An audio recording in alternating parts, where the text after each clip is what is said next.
Hey guys, welcome back to my YouTube channel. So आज हम पढ़ने वाले हैं the administration during the later Vedic period. हम बेसिकली हिस्ट्री का एक टॉपिक पढ़ रहे थे, that is local administration during the Rig Vedic period and the later Vedic period. ठीक है, हमने ऋग वैदिक पीरियड में एडमिनिस्ट्रेशन कैसा था वो पार्ट 1 में ऑलरेडी कवर कर लिया था एंड आज हम पार्ट 2 में कवर करने वाले हैं the administration during the later Vedic period. So without any further do let's get into that. So if you remember, हमने लेटर वैदिक का टाइम पीरियड देखा था पार्ट 1 में, that is from 1000 to 600 BC।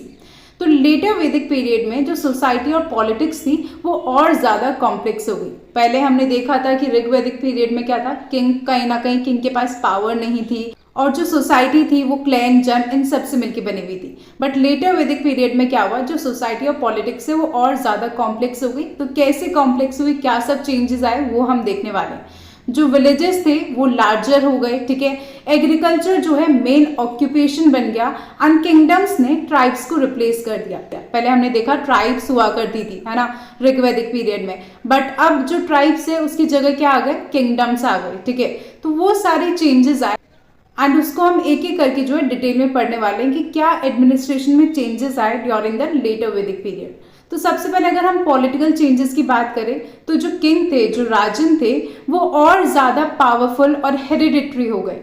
पहले हमने देखा था कि ऋग वैदिक पीरियड के टाइम पे जो किंग थे वो इतने पावरफुल नहीं थे, वो कोई भी डिसीजन लेते थे तो सभा और समिति की हेल्प से लिया करते थे। बट अब लेटर वैदिक पीरियड में क्या हुआ, जो राजन है, जो किंग है, वो पावरफुल हो गए और हेरिडिटरी हो गए। ठीक है, हेरिडिटरी मतलब जहां पर generation to generation power shift होती है, दैट इज हेरिडिटरी सिस्टम। जैसे राजा का बेटा राजा बनेगा। ठीक है, तो अब यहाँ पे जो किंग है वो कैसे हो गए, और भी ज्यादा पावरफुल हो गए और हेरिडिटरी हो गए। और जो एडमिनिस्ट्रेटिव सिस्टम था वो सेंट्रलाइज्ड हो गया, मतलब पावर किसके हाथ में आ गई, सेंटर के हाथ में आ गई, मतलब किंग के हाथ में आ गई। और जो सभा और समिति थे जिसकी हेल्प से किंग डिसीजन लिया करते थे in the Rig Vedic period, उन्होंने भी जो है अपनी इंपॉर्टेंस कहीं ना कहीं लूज कर दी इन द लेटर वैदिक पीरियड। ठीक है, और किंग की जो अथॉरिटी है वो और इंक्रीज हो गई, मतलब सभा समिति की इंपॉर्टेंस लूज हो गई, वेरएस किंग की जो अथॉरिटी है वो इंक्रीज हो गई। तो वो चीज हमने यहाँ पर बोली in the political changes during the later Vedic period. I hope एकदम इजी और सिंपल था। हमने बेसिकली ऋग वैदिक पीरियड और लेटर वैदिक पीरियड को कहीं ना कहीं कंपेयर किया और वहां पे हमने देखा कि कैसे किंग वहां पर ऋग वैदिक पीरियड में इतने पावरफुल नहीं थे और सभा समिति की हेल्प से डिसीजन लिया करते थे। बट यहाँ पर क्या हुआ, किंग की अथॉरिटी इंक्रीज हो गई, किंग पावरफुल हो गए, हेरिडिटरी हो गए और सभा समिति ने जो है अपनी इंपॉर्टेंस लूज कर दी। नाउ सेकंड पॉइंट आते हैं, that is village as administrative unit. तो जो ग्राम है, दैट मीन्स जो विलेज है, वो अभी भी स्मॉलेस्ट एडमिनिस्ट्रेटिव यूनिट है इन द लेटर वैदिक पीरियड। मतलब ऋग वैदिक पीरियड में भी वो स्मॉलेस्ट एडमिनिस्ट्रेटिव यूनिट था एंड यहाँ पर भी जो है ये अभी भी स्मॉलेस्ट एडमिनिस्ट्रेटिव यूनिट है। कौन, विलेज या फिर ग्राम। बट लेटर वैदिक पीरियड में ये सिस्टम और ज्यादा ऑर्गेनाइज्ड हो गया और जो ग्रामानी थे, दैट मीन्स विलेज के जो हेड हुआ करते थे, वो अभी भी विलेज के हेड ही है। बट अब वो कैसे वर्क करते हैं, तो अब वो जो है रॉयल ऑफिशियल की तरह वर्क करते हैं, मतलब वो किंग के लिए काम करते हैं और किंग को आंसरेबल होते हैं, अकाउंटेबल होते हैं फॉर देयर एक्शंस। तो वो चीज हम यहाँ पर बोल रहे हैं कि अभी भी ग्राम जो है वो स्मॉलेस्ट एडमिनिस्ट्रेटिव यूनिट है, उसमें तो कोई चेंज नहीं आया ऋग वैदिक और लेटर वैदिक पीरियड में। बट यहाँ पर क्या चीज में चेंज आया कि जो सिस्टम है वो और भी ज्यादा ऑर्गेनाइज्ड हो गया। ग्रामानी अभी भी विलेज के हेड ही है, जैसे कि ऋग वैदिक पीरियड में थे, वो अभी भी विलेज के हेड है। बट अब वो कैसे काम कर रहे हैं, तो वो एक रॉयल ऑफिशियल की तरह काम कर रहे हैं जो कि किंग को रिस्पॉन्सिबल होते हैं। ठीक है, तो वो चीज हमने यहाँ पर बात करी। थर्ड पॉइंट आता है, that is officials and functionaries. अब लेटर वैदिक पीरियड में नए नए ऑफिशियल्स जो है वो कहीं ना कहीं अपीयर होते हैं, मतलब नए नए ऑफिसर्स काइंड ऑफ आते हैं। तो यहाँ पर कौन कौन से ऑफिसर्स आते हैं, उनका क्या फंक्शन होता है, तो वो चीज अब हम देखते हैं। तो सबसे फर्स्ट ऑफिसर इज सेनानी, that means head of the army. Army के हेड को सेनानी बोला गया। ये कहीं ना कहीं एक नए ऑफिसर जो कि लेटर वैदिक पीरियड में अपीयर होते हैं एंड जो कि मिसिंग थे in the Rig Vedic period. उसके बाद purohit, that is royal priest and adviser. Then the third one is sangrahitri, that means treasurer. Fourth आते हैं हमारे बागदुक, that means collector of taxes और revenues, जो कि टैक्स या रेवेन्यूज कलेक्ट करते हैं, उन्हें बोला जाता है। देन फिफ्थ आते हैं हमारे ग्रामानी, जो कि अभी भी विलेज के हेड ही है, बट अब वो जो है किस लिए रिस्पॉन्सिबल है, for the collection of taxes and maintenance of law and order, कि वो लॉ एंड ऑर्डर को मेंटेन करेंगे एंड टैक्सेस का कलेक्शन करेंगे एंड वो रिस्पॉन्सिबल होंगे to the king for his actions. ठीक है, तो वो चीज हमने यहाँ पर बात करी कि नए नए ऑफिशियल्स कहीं ना कहीं लेटर वैदिक पीरियड में अपीयर होते हैं, दैट इज सेनानी, पुरोहित, संग्रहित्री, बागदोग एंड ग्रामानी। तो वो चीज हमने यहाँ पर बात करी। अच्छा, वन मोर थिंग कि जैसे कि ग्रामानी पहले भी थे ऋग्वैदिक पीरियड में एंड अभी भी है, तो आप कहीं कंफ्यूज ना हो जाओ तो इसमें नए ऑफिसर्स कैसे हुए। तो यहाँ पे ग्रामानी हालांकि पहले भी थे और अभी भी है, बट इनका कहीं ना कहीं रोल एंड फंक्शन चेंज हो गया, इसलिए हमने इनको इंक्लूड करा in the officials and functionaries. और वहां पे जब हम बोल रहे हैं कि नए एडमिनिस्ट्रेटिव ऑफिसर्स अपीयर हुए इन द लेटर वैदिक पीरियड, तो हमने यहाँ पर इनकी क्यों बात, तो वो चीज यहाँ पर हमने इसलिए बात बिकॉज यहाँ पर इनका कहीं ना कहीं फंक्शन या रोल चेंज हो गया इन the later Vedic period. Now next हमारा पॉइंट आता है लॉ, ऑर्डर एंड जस्टिस। जो लॉज है वो और भी ज्यादा डिटेल हो गए लेटर वैदिक पीरियड में, हर चीज को जो है कानून को बहुत डिटेलिंग के साथ लिखा जा रहा है सो दैट उसमें कोई लूप होल कोई ढूंढ ना ले। ठीक है, तो लॉज और भी ज्यादा डिटेल हो गए एंड अब जो लॉज है वो किसके ऊपर बेस्ड हो गए, धर्म एंड कस्टम्स के ऊपर, मतलब आपकी जो ड्यूटीज है या जो हमेशा से ट्रेडिशन चला आ रहा है उसके ऊपर कहीं ना कहीं लॉज बेस्ड हो गए। मतलब जैसे कि मैंने पहले भी बोला था, यहाँ पर धर्म मतलब रिलीजन से नहीं है, यहाँ पर धर्म मतलब है कि आपकी ड्यूटी क्या है एज अ सिटीजन, तो उसके ऊपर बेस्ड हो गए लॉज। ठीक है, तो धर्म के ऊपर एंड कस्टम्स के ऊपर जो है कहीं ना कहीं बेस्ड हो गए laws in the later Vedic period. अब लेटर वैदिक पीरियड में किंग्स क्या करते हैं, ऑफिशियल्स एंड प्रीस्ट को अपॉइंट करते हैं सो दैट वो लॉ और ऑर्डर मेंटेन करने में कहीं ना कहीं हेल्प कर सके। एंड इस लेटर वैदिक पीरियड में जो जस्टिस है वो कौन डिलीवर करते हैं, लोकल ऑफिसर्स डिलीवर करते हैं under the supervision of the king. King की सुपरविजन के अंडर लोकल ऑफिसर्स क्या करते हैं, जस्टिस डिलीवर करते हैं। तो वो चीज हमने यहाँ पर बात करी। तो अगर मैं यहाँ पर फिर से कंपैरिजन करूं बिटवीन द ऋग वैदिक and the later Vedic period, तो अगर आपको याद हो तो हमने पार्ट 1 में जब डिस्कस किया था ऋग वैदिक पीरियड के बारे में, तो ऋग वैदिक पीरियड में हमने बोला था कि जो लॉज थे वो रिटन नहीं, वो केवल कस्टम्स और आपकी मॉरल ड्यूटीज के अकॉर्डिंग गाइड किए जाते थे एंड उसके अकॉर्डिंग जस्टिस डिलीवर किया जाता था। तो नेक्स्ट हमारा पॉइंट आता है that is economy and revenue. अब लेटर वैदिक पीरियड में इकोनॉमी कैसी थी, कैसे रेवेन्यूज आया करता था, तो वो चीज अब हम देखते हैं। तो यहाँ पर अब जो इकोनॉमी है वो एग्रीकल्चरल हो गई, विलेजेस को जो है टैक्सेस पे करने पड़ते थे। हमने देखा था जो ऋग्वैदिक पीरियड था वहां पे रेगुलर टैक्सेशन सिस्टम नहीं था। ठीक है, यहाँ पे रेगुलर टैक्सेशन सिस्टम था और विलेजेस को जो है टैक्सेस दैट इज बली जो है पे करनी पड़ती थी किंग को।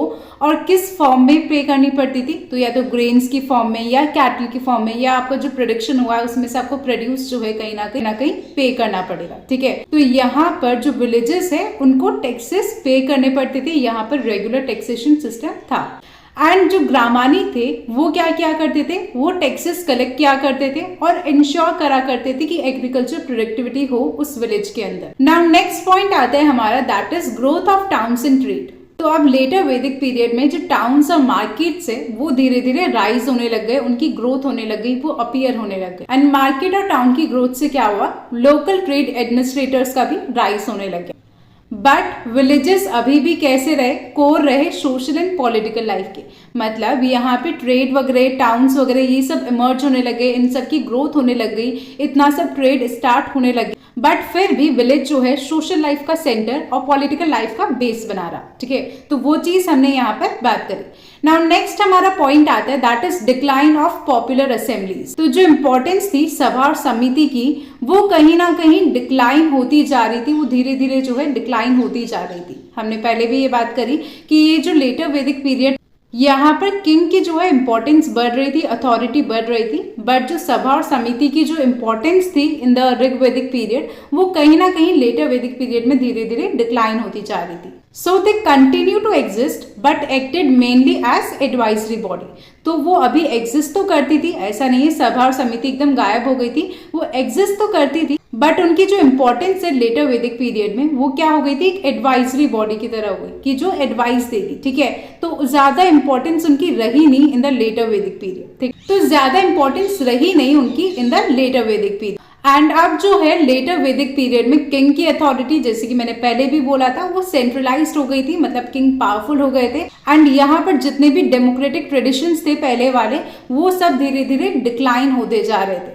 और इसकी वजह से एक शिफ्ट आया था, एक चेंज आया था from tribal to monarchial system. ठीक है, हमने जब स्टार्टिंग में बात करी थी पार्ट 1 में, जब हमने इंट्रोडक्शन देखा था, तब हमने यही चीज बात करी थी कि ऋग वैदिक पीरियड में कहीं ना कहीं ट्राइबल सिस्टम था और उससे कहीं ना कहीं शिफ्ट आया था एक मोनार्कियल सिस्टम में इन द लेटर वैदिक पीरियड। ठीक है, तो वो चीज हमको यहाँ पर देखने को मिली। अब हम दोनों का कंपैरिजन करते हैं कि कैसा था local administration during the Rig Vedic period and the later Vedic period. वैसे तो हमने कंपैरिजन कर लिया है, बट फिर भी एक बार हम फटाफट से कंपैरिजन टेबल देख लेते हैं। तो सबसे पहले अगर हम पॉलिटिकल यूनिट के बेसिस पे कंपेयर करें between the Rig Vedic period and the later Vedic period, तो यहाँ पर पॉलिटिकल यूनिट मेनली कौन सी थी ऋग वैदिक पीरियड में? तो ट्राइब्स थी, जन्स थे। ठीक है, वेयरएज लेटर वैदिक पीरियड में किंगडम्स आ गए। विलेज हेड अगर हम देखें तो ऋग वैदिक पीरियड में जो है ग्रामानी थे, जिनको लोग चूज किया करते थे, वो ही विलेज हेड थे। बट लेटर वैदिक पीरियड में विलेज हेड ग्रामानी, बट उनका रोल एंड फंक्शन चेंज हो गया था एज अ रॉयल ऑफिशियल। ठीक है, असेंबलीज की अगर मैं बात करूं तो ऋग वैदिक पीरियड में जो है सभा और समिति पावरफुल थी। ठीक है, बट यहाँ पर जो असेंबलीज थी, सभा समिति या जितनी भी असेंबलीज थी लेटर वैदिक पीरियड में, उन सब ने अपनी इंपॉर्टेंस धीरे धीरे लूज करना स्टार्ट कर दिया था। इकोनॉमी की अगर मैं बात करूं तो ऋग वैदिक पीरियड में पेस्टोरल एक्टिविटीज पे डिपेंडेंट थी इकोनॉमी, एंड यहाँ पर एग्रीकल्चर के ऊपर। ठीक है, लॉ एंड जस्टिस की अगर अपन बात करें तो यहाँ पर जो है लॉ और जस्टिस बेस्ड होता था ऋग वैदिक पीरियड में on customs and elders advice. बड़ों की एडवाइस पे और कस्टम्स पे बेस्ड होता था law and justice in the Rig Vedic period. Whereas letter Vedic period में जो है लॉ और जस्टिस बेस्ड हुआ ऑन धर्म एंड रॉयल ऑफिसर्स। ठीक है, और धर्म मतलब यहाँ पे ड्यूटी से है। एंड अगर हम किंग की पावर की बात करें तो ऋग वैदिक पीरियड में जो किंग की पावर है वो लिमिटेड थी, एंड यहाँ पर जो किंग था वो हेरिडिटरी था, एंड यहाँ पे उनकी जो पावर्स थी वो सेंट्रलाइज थी। मतलब यहाँ पे कहीं ना कहीं किंग बहुत पावरफुल था इन the later Vedic period. And revenue system की बात करें तो जो ऋग वैदिक पीरियड है वहां पे वॉलेंट्री गिफ्ट्स रिसीव हुआ करते थे, कोई भी रेगुलर सिस्टम ऑफ टैक्सेशन नहीं था। बट यहाँ पर जो है लेटर वैदिक पीरियड में रेगुलर टैक्सेस लिए जाते थे, दैट इज बलि। तो यहाँ पे हमने जो लोकल एडमिनिस्ट्रेशन है during the Rig Vedic period and later Vedic period वो कंप्लीट कर लिया। बट अब एक बार हम कंक्लूजन देख लेते कि हमने बेसिकली पढ़ा क्या, तो वो चीज एक लास्ट हम डिस्कस कर लेते हैं। तो लोकल और विलेज एडमिनिस्ट्रेशन था during the Rig Vedic period and later Vedic period. वहां पर हमने कहीं ना कहीं एक शिफ्ट देखा कि कैसे ऋग वैदिक पीरियड में जो ट्राइबल सिस्टम था वो कैसे शिफ्ट हो गया था to monarchial system in the later Vedic period. ठीक है, ऋग वैदिक पीरियड में गवर्नेंस बहुत ही सिंपल था, पार्टिसिपेटरी था एंड क्लेम बेस्ड था, डिसीजंस जो है वो कलेक्टिवली लिए जाते थे। बट लेटर वैदिक पीरियड की अगर हम बात करें तो यहाँ पे जो एडमिनिस्ट्रेशन है वो सेंट्रलाइज्ड हो गया था, मतलब किंग के पास ज्यादा पावर आ गई थी। ठीक है, सेंटर के पास कंप्लीट पावर है, किंग के पास कंप्लीट पावर है, एंड मोनार्कियल सिस्टम जो है कहीं ना कहीं स्टैब्लिश हो गया था। यहाँ पर हमने जो है रेगुलर टैक्सेशन देखा इन द लेटर वैदिक पीरियड। ठीक है, तो ये कुछ चेंजेस थे जो कि आए from the Rig Vedic period to the later Vedic period. तो ये कुछ चेंजेस या ये कुछ ट्रांजिशन हमने देखा ऋग वैदिक पीरियड और लेटर वैदिक पीरियड में। तो ये जो ट्रांजिशन था from the Rig Vedic period to the later Vedic period, इससे इवेंचुअली क्या हुआ, महाजनपद्स का जो है राइज हुआ एंड मॉडर्न एम्पायर का राइज हुआ। So that was all about this topic. I hope आपको ये टॉपिक क्लियर हुआ हो। बट फिर भी अगर आपकी कोई भी डाउट्स रहते हैं या कोई भी क्वेरीज रहती है, then you can always ask me in the comment section and I try to reply all your comments as soon as possible. And I hope आपके लिए ये वीडियो हेल्पफुल रहा हो। एंड अगर आपको ये वीडियो हेल्पफुल लगता है, थोड़ा बहुत भी यूजफुल लगता है, then you already know what you have to do. You just have to share this video with all your friends, but only if you find it helpful. अगर आपको हेल्पफुल लगता है तो ही ये वीडियो आपको अपने फ्रेंड्स के साथ शेयर करना है, otherwise it's completely fine. So yeah, bye bye, take care.